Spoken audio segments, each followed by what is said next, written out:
I was born in a little town called Wilkinsburg, Pennsylvania, August 28, 1926. I originally went down to enlist in the Navy, and they didn't accept me because of my eyes. So then I decided to go to college for a year, and I came back the next year, and I thought the war is getting near the end, and everybody in those days wanted to go to war. We all wanted to be in the service. So I went back to my doctor and have him give me an examination and tell me if there was some reason I could not be in the Navy. And he did, and he said, everything's perfect except your eyes. So I told the doctor, let's just forget about it. I'll go wherever they send me. So I got my call to come in to be drafted, and I went, and you have to take a physical.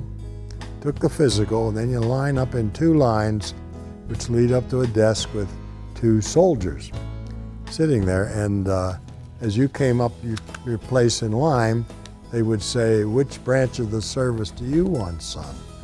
And everybody said, I want the Marine Corps or I want the Navy, and they stamped in U.S.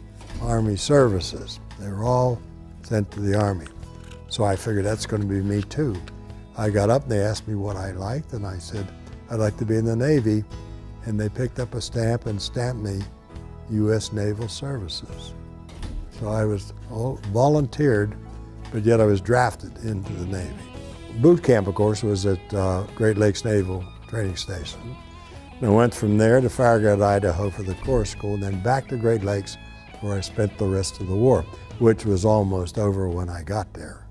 When I got back from Corps School, we got back to the base at Great Lakes the same day that President Roosevelt died. So it was almost at the end of the war. Well, I started out with ward duty, and I progressed at the end. After the war was over, I worked in the separation center, and we gave everybody coming through the Navy or Marines, coming through a good physical examination, so we knew when they left the service, they were in good condition. The readjustment after I got out of the service, I just went back to college again and picked up from where I left off 2 years before that. Got a degree in chemistry, and I went to work for Westinghouse at the new operation called the Westinghouse Atomic Power Division. And they designed, built, and serviced the first nuclear-powered submarines and surface ships. And I worked in that field for the rest of my working days. I went in as a young boy, and I think I came out as a man, because I did feel more mature, better able to handle things. And what I learned in the service, one of the major things is you should not always rely only on yourself, that there are friends around you and associates who can help you, and also you have people superiors to you.